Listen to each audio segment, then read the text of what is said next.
Morning, you guys. Alright, start of a new week today, Monday morning. It's currently just about 5:45 a.m. We are just north of Fort Worth, as you see on the map there. On Highway 114, we're passing right by, Texas Motor Speedway should be right over here to our, I don't see it, but it's dark. But it should be right over here by us. Oh, come on.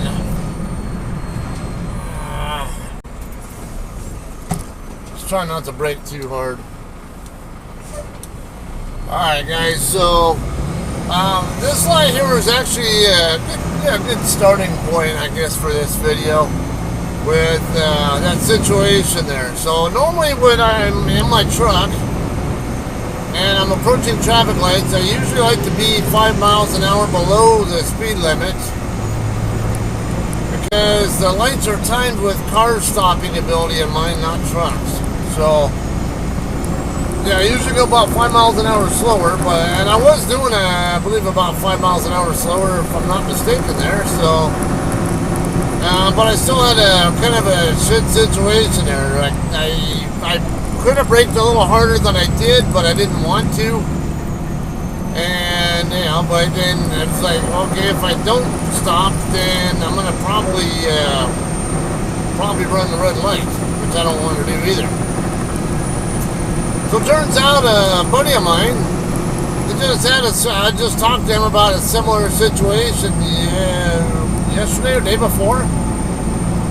He was in Maryland. I don't remember where, but I know he ended up shutting down in Hagerstown. But yeah, I know he picked up. I think he picked up a load over there in the peninsular area of Maryland, off US 50. I don't remember the place, but. Anyway, picks up over there, and he's on his way back across to go over to, what is the, it's not Iowa, is it? Might be Iowa. Or no, Nebraska. And on the way there, though, he's going to come up on this traffic light, and it was kind of that same situation. He runs about 5 miles an hour slower than the speed limit as well when he's at traffic lights, and same kind of okay, well, damned if you do, damned if you don't, whatever. Okay, so he ended up hard braking to avoid running a red light, and now he had his load. He had I don't know how many tubs. He had the large tubs of whatever, like boiled chicken or whatever it was. I don't know. Anyway, he's got that kind of product in his trailer, and they've changed this around here, so I'm trying to keep track of what's going on. Because they're making this more into a limited access road here, but as you see here, there's still a traffic light up here, it's kind of. I gotta make sure I'm staying aware of, because I don't know what's different from the last time I was here. Anyway, yeah, he ends up braking hard, and while he braked, it turned out it causes his load to shift forward. Now he had a heavy load, or has a heavy load. He's still under it right now, or no, actually he gave it up yesterday. Because he had an issue with his truck. But anyway, the important part here is the load shifted on him, and his axle weights were originally fine, but after the load shifted, he had 37,000 pounds on his drive axles, so it was going to need to get reworked because of it, and all because of a hard braking event. And shit, I meant to be on there, but see what I mean? Everyone's all over right there. This isn't a big deal, though. This is the old part of 114, I think 114. I can still use this part here. I'll just have a traffic light down here to deal with, and then end up getting back on here in a second. Because this is, this part we're on here is what always was 114 before. This area here that they're on there is new. It just got there within last year, I'd say. There was just too much traffic, and I couldn't quite remember where exactly the merge point was at, because I'm not here enough. I know it's there, but I just wasn't really sure where exactly to hit. I knew I was going to hit it somewhere over here in the Roanoke area, but nice to see. Yeah, I can still hit the ramp right here. And I'm not in a hurry anyway. So on that note there, we're on our way to a customer called Fresenius Medical Care. They do dialysis equipment. So we picked up the load in Ogden, Utah. Same shipper I vlogged from not too long ago. So that's why I didn't end up vlogging this pickup. And it's going to the Fresenius facility here in Coppell. I don't know why, but I can never remember the name Coppell. I kept wanting to call it Cordell or Connell or whatever, anything else. I just knew it started with the C and had two L's in it. That's about it. But no, it's Coppell. Or Coppell. I don't know. Maybe those of you guys from the DFW area can tell me how you guys pronounce it, because I'm just taking a guess here. I guess I would call it Coppell, but Coppell? I don't know. I'm kind of curious how the locals pronounce it. Doesn't mean that they're right or that I'll agree with them, whatever, but I'm all for local area inputs on how they pronounce it. Anyway, yeah, my friend had to get his, he ended up swapping off the load. Kind of a combination between the load shift issue and the fact that he had a cruise control problem where his cruise control would not disengage. Now on that note, and I was telling him my thought on this, is I'm not giving up a load over freaking cruise control not disengaging. You know the solution to that is, don't use your cruise control. Get the damn load delivered, and especially when it was going to York, Nebraska, which he's in a KW, and York has a KW dealer right across the freeway from the petrol truck stop right there in town. So that's what I was telling him. Look, if it was me, I'm not giving that load up for shit. But no, it needs to get reworked, and I would also be telling him, like, if I got asked to swap for that load, I'd be refusing it.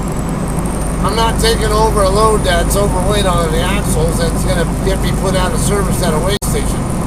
I have a friend who got put out of service and waited for like 3 days before a transload crew finally showed up to rework his load before he could actually leave the weigh station. Yeah, that's not going to happen to me.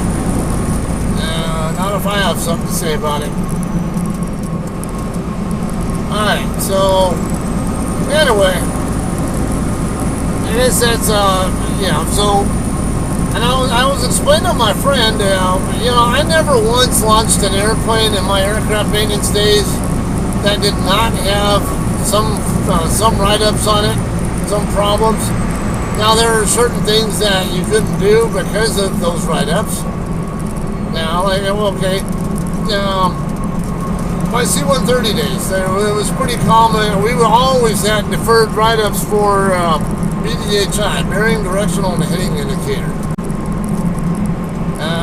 They would always be malfunctioning and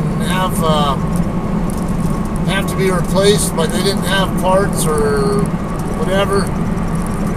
So you make do. You either work without it, or maybe it's the pilot side that's not working and the co-pilot side still works. So, alright, so if you need that that gauge to work with, just use the co-pilot side only. Anyway, same with trucking. With aircraft, you have write-ups that are considered flyable. Deal with it. It might be a pain in the ass to deal with, but you don't need to you don't need to stop a mission or stop a load over a freaking write-up. That's a nuisance problem. Yeah, I mean, yeah, cruise control not disengaging, because that's why he had the hard braking event, is it wouldn't disengage, and he had to hit the brakes harder than normal to get it to disengage, and that's why he had the hard braking event. And yeah, I get that it's a safety concern there, but again, like, okay, if it's seeming like it's a brake switch adjustment problem like that, then, you know, there are different things you can try. You know, first, don't use cruise control when you're in areas where there's traffic lights. You know, save it for when you're on the interstate. And, you know, when you're in positions where you don't need to adjust to other traffic in front of you, too. And then if you need to then try to experiment. You know, change that. I mean, I can cycle my my direction switch from drive to neutral, and my throttle will instantly drop back down to idle. Now on my Peterbilt, because it was a manual, yeah, it didn't work that way. If I had the cruise control still engaged, if I went to pull take it out of gear to go into the next gear, then the RPM would start to race up. So it varies by truck. Yeah, that guy is doing about 95 right now. But cruise, now I had a load that I picked up in Yerington, Nevada, and had to bring right over here to Roanoke. I think it was Roanoke. Yeah, where we just passed through, right where I had that light situation a few minutes ago myself. I drove all the way over here with no cruise control. Just for some weird reason, now the cruise worked on the way to the shipper in Yerington, but as soon as I left the shipper, it didn't want to work. So I had to run with no cruise control all the way here. Oh, poor thing. You know, what would I have done back in the days when cruise control didn't even exist? Yeah, so you just deal with it. It's not a required system to operate the vehicle. So just deal with it. Get your load delivered. Don't lose your miles and pay because you would rather give up the damn load because a nuisance problem that you're making out to be a bigger safety concern than it really is. Now, I don't really know that he was really playing it up to be as much of a safety risk as it was. I mean, as it played out like, because I think they had already set him up to. Dude, slow it down. You think? Oh man, because they had already set him up to swap with somebody else. But then again, like I was saying, if it was me, I would have been refused on the swap. I'm not taking an overweight load. No, and especially if it's something like that, no, you can sit and get it reworked. I'm not sitting and getting it reworked. And especially over a fucking cruise control problem.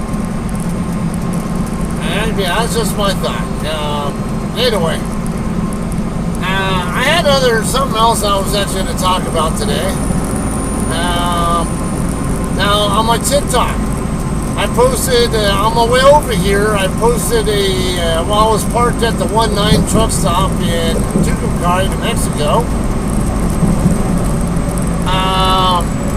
There was a Swift driver with a flatbed trailer parked right next to me. He was nosed in. Now, here's what I find funny, because obviously I triggered some people on that post. Go check out my video on there if you want. Now, my TikTok channel is my channel. I will post what I want to post on there. I will post my opinion or thoughts on stuff that I want to post. Just because I have an opinion on something doesn't mean I'm whining about something. I'm just saying this is a situation that I can present and talk about and tell you my perspective on it. You do what the hell you want to do, but I'm going to tell you that I don't ever condone nose-in parking. Never. There are a bunch of reasons why I don't, and I will talk about it. But now, again, I'm going to say, I don't care what you do. You do what you want with your own truck. My truck will never nose in, though, personally. Now, we're going to get on to 121 North, and then right after that, 635 eastbound. And then the very first exit will be Royal Lane. That's where our customer will be. We're 6 miles away. Anyway, so my biggest concerns with that are, one, it's laziness. And now in this case, in this video, this Swift driver, the back of his trailer was, God, I would say a good 15 feet out in front of my truck. And that's how far it was. Now, the location that he was at, okay, you can more easily get away with doing that. Not such a big deal. I even mentioned that. Hey, at least here it's not as big a deal, but it's still a deal. I don't know why I'm sitting here behind JB Hunt, but yeah, well, with all the four-wheeler traffic, I'm not in any hurry because I got a 6:30 appointment time, and from what I've read about the shipper, is they don't let you check in more than 15 minutes before your appointment time. I guess because some driver in the past whined about or had through some kind of tantrum, I guess. I don't know. That's what I saw in the Google reviews about the place. So I can't check in until 6:15, and I'm on track to be there at 6:07. So I don't really care. Anyway, going back to the nose-in though. Biggest concern I have with nose-in is the safety situation when you're coming back out of the spot. Let's see if I can work my way over, because I want to get on to 121. Come on, dude. Thank you.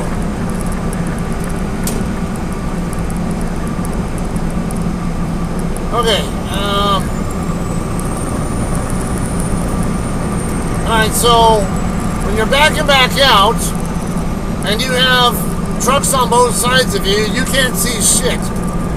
You have no idea what you're backing out into. You can even go, and I've actually watched this happen before, where a driver is nosed in, and they'll actually go walk out behind the back of their trailer to double check that it's clear, and then they'll get back in their truck and then start backing out, and next thing you know, there's a truck coming by trying to drive past them, or somebody trying to walk past them that they had who wasn't in sight before but is now.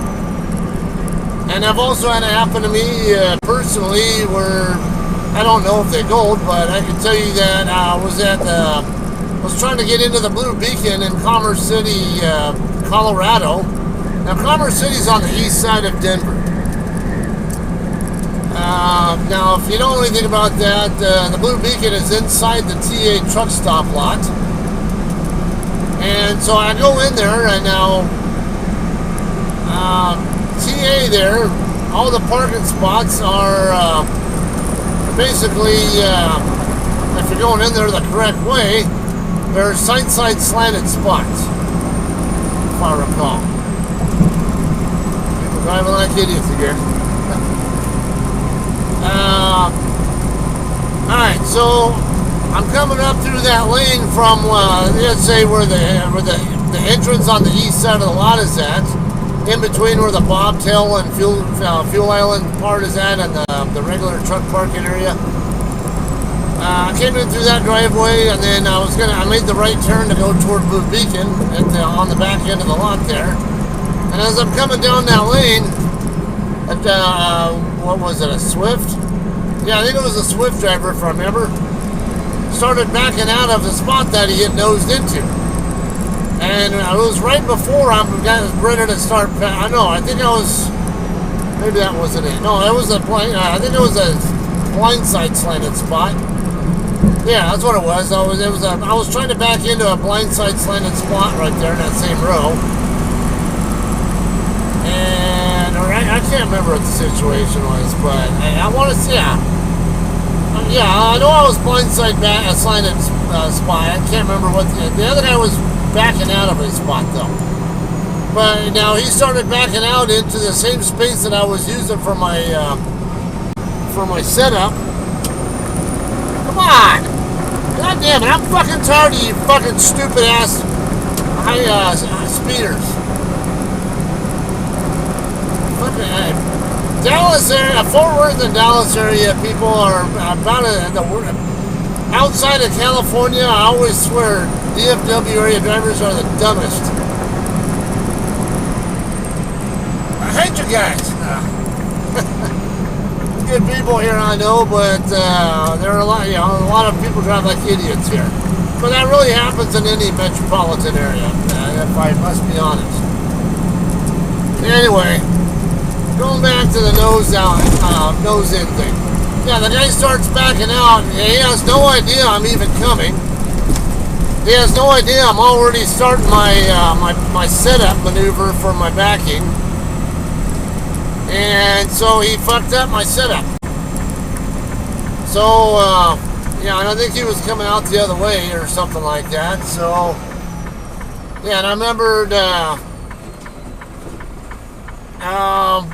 oh, that's what. Yeah. So he was gonna have to come out in the same direction, pointing toward me. Yeah, after he got out of the spot. So I had the goal the first time to double check that because now that my setup was messed up, I had the goal to make sure I was going into the spot the way I wanted to, and then because of the inconvenience. I went ahead and goaled a couple more times, even though I didn't have to, just to inconvenience him. So, all right, so we got this is Royal Lane. Our customer's address is actually, fuck, man, damn it. Why would you do this? Have a fucking left turn only lane when there's 2 lanes right here? Yeah, that makes all kinds of sense.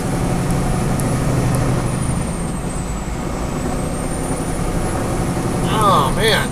Okay, so this building right here on the left, I don't know, maybe not.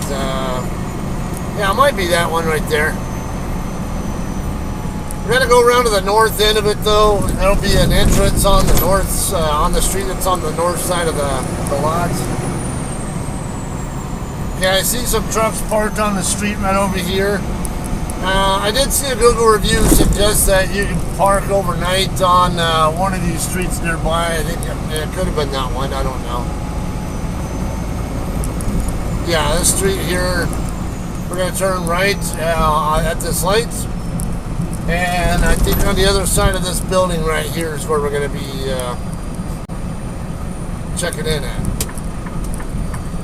Now, the other thing here with this customer, apparently they do outbound loads. You check in at door 1, and inbound loads you check in at, I want to say, door 52.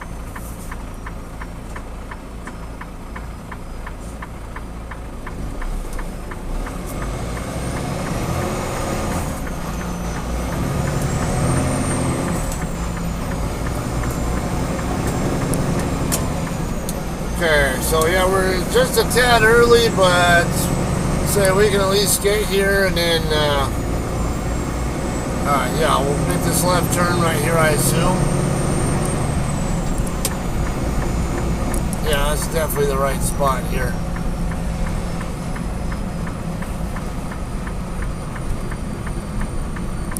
See, there's a good spot I can stage.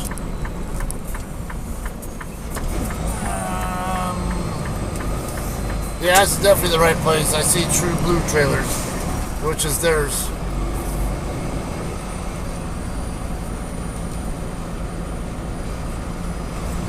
Okay, yeah, door 52, yard rules. Speed limit, 5 mile, blah, blah, blah. I can't read, it's too dark. Alright. So yeah, right over here is door 1. Yeah, that's where you check in if you're picking up a load, but since I am delivering a load, I'm going to want to go further down.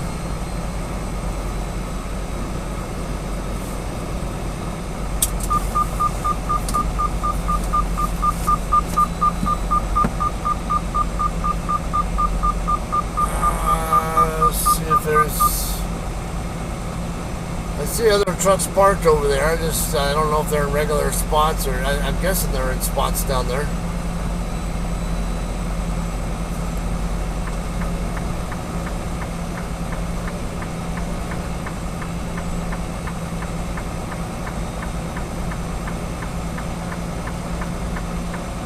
Okay, so right here in front of where this guy with the red Volvo's at, or yeah, I think right here is where the office is at. But I'm gonna go ahead and come down here a little further and park by where this guy who's right in front of us is parked. Won't tell me to walk. I'll walk a few extra feet. Since some people are lazy and can't be asked to park in a regular spot and then walk the bills up.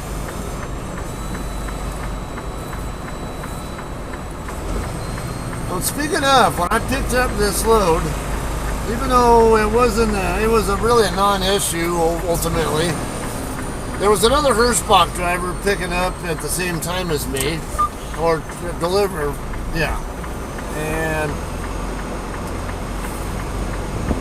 now at that shipper, I go further down by where there's a snowdrift that I park by, or at least when the snow's there. Both times I've been there have been snowdrifts there. In a spot where not the greatest parking job here, but it'll work. Anyway, my point being, I don't park in front of dock doors ever. If I don't need to be there, I'm not going to. There are some situations where, okay, I might go ahead and park in front of one if I have to, but most of the time I don't have to park in front of one, so I'm not going to. You never know when a spotter or another driver is going to need the space you're in, or whether to back into a door that you're blocking or to back into a spot or whatever that's nearby that they need your space. So I don't do it. And there was this Hirschbach driver, come on, who, instead of parking down further by where I was at, decided to park right in front of dock doors that were on the other, because there's two buildings there in that same lane. And he ended up blocking some of the doors there. Now, it was really a moot point issue, but I'm just saying, this is one of those, I don't care what you do with your truck. But I won't do that with mine. And I'm going to teach you on my channel, my TikTok or my YouTube channels, how I do things and why you should do what I do, if anything, when it comes to trucking. Like I said, you can do what you want, but as far as I'm concerned, I'm principled with safety and consideration for other drivers. I'm not going to go blocking dock doors if I don't need to. So, yeah, get out of the way and walk your lazy ass to the damn office. If I got foot problems or something like you guys have seen me have in the past, or sometimes have, even I have a little bit of pain right now, but that might be a different situation. But most of the time, it's just perfectly healthy, able-bodied people being lazy, and I can't get on with that.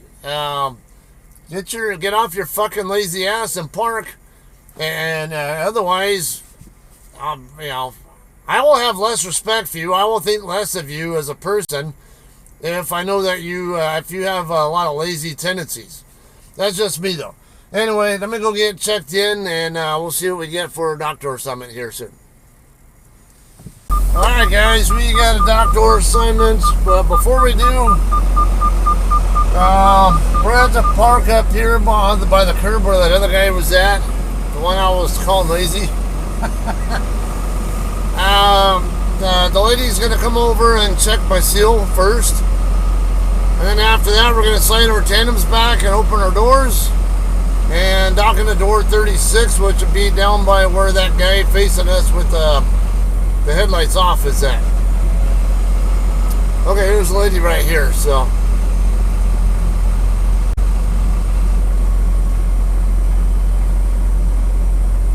Go up a little. That should work. Okay, and also, Got a glad hand seal from there. I mean, a glad hand lock from them.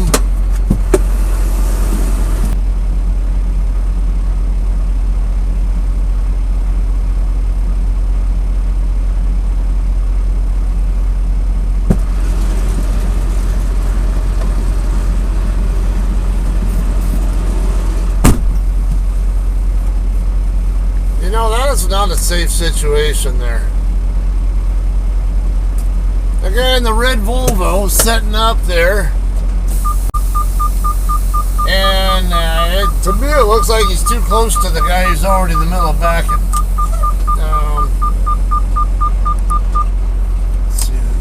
Try to get my tandems to slide. Oh, there we go.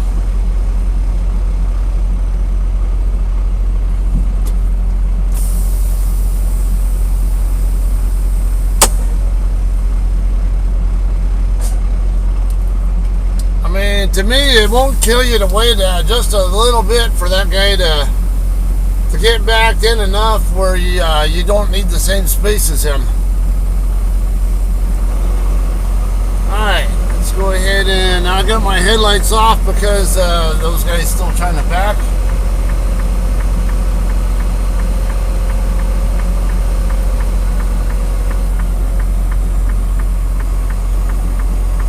I don't know if I'm 30, so no, it looks like 36 is right on the other side of this. Might be on the other side of this decabber. It's wait a minute, he's in 37. They told me 36, but there's a drop trailer in 36. I can't go there.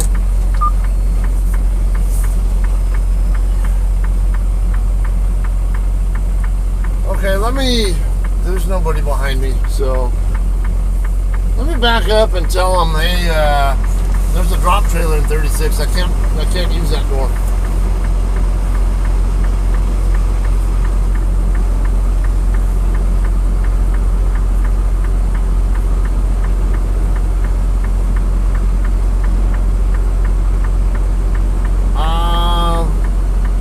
What is that? 30, about 40-ish.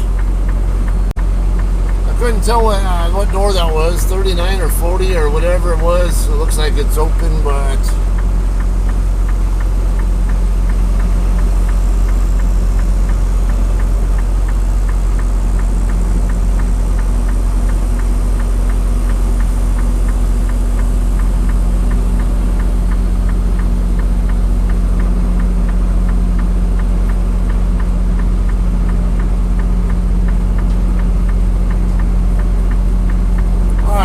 I just figured out where they want me instead since I can't use 36.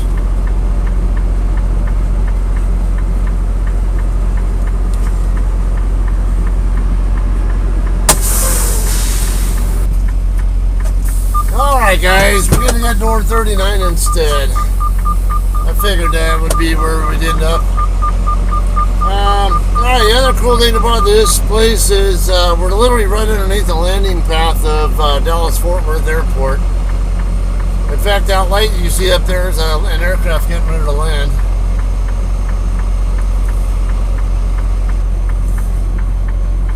Okay, we're going to be right next to this decabber who stupidly has his door open. And I'm going to have to wait for him.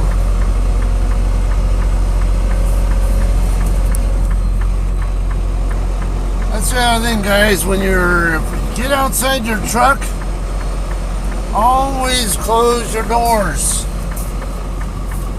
Don't have your doors open if you don't need them to be open.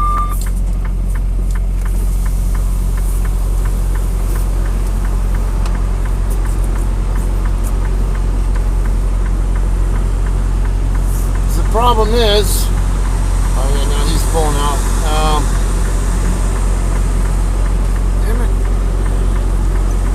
Over there. Problem is, you make yourself an easy target to get hit. Why would you want to do that? Come on. I can't get them. The tandems aren't far enough over there for where I like them to be. So, actually, let me come over this way. I need the trailer angled a little bit more. Since the tandems are all the way back already, it takes more time to get them to move to where I want them to be.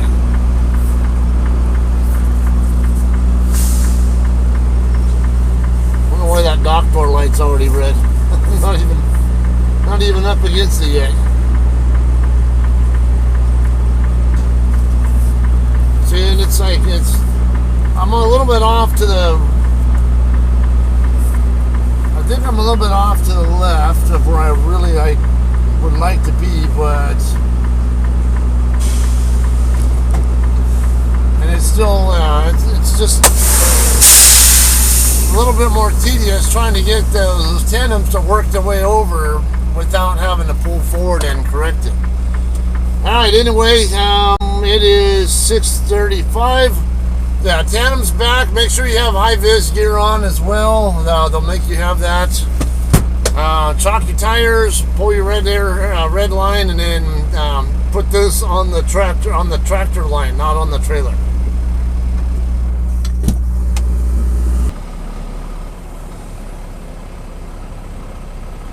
Alright guys, we're done unloading here. I still need to slide my tandems to close my doors and all that, so it's not a really wide lane here, so I think I'm going to come over this way a little bit and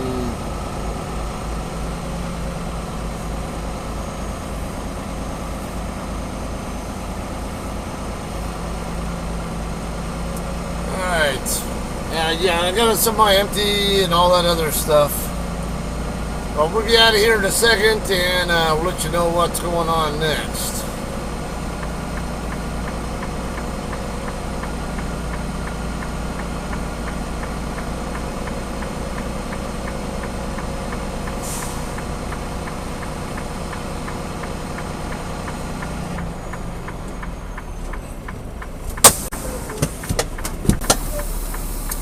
Alright guys, let me get these tandems slid real quick and be out of here. I already got the doors shut. I just got to slide. That's good. I don't care to have the tandems all the way forward.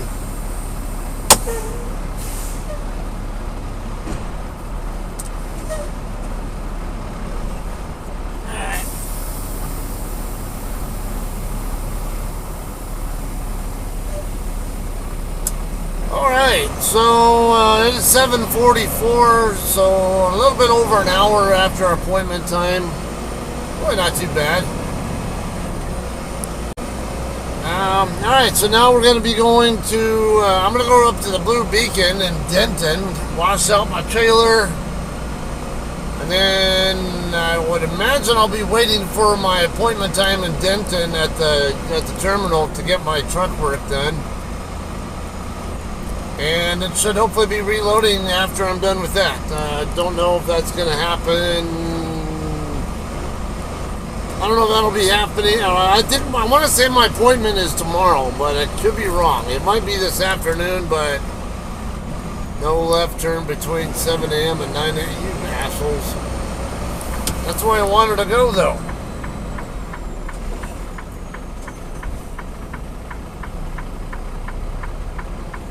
Oh, anyway, I'm out of here. Guess if I have another shipper I go to that maybe I haven't been to before or whatever, might vlog that for you. I do have a couple other topics I can always talk about. So, oh shit. Alright. See if I can make the left here. Yeah, there's a truck coming from there. Alright, anyway, that's all I got. Everything here was a pretty good experience overall. I don't have any complaints, so what is Freeport North? Anyway, okay, like I said, that's all I got. We'll see you guys hopefully on the next, whatever I'm picking up next. Alright, we'll see you guys.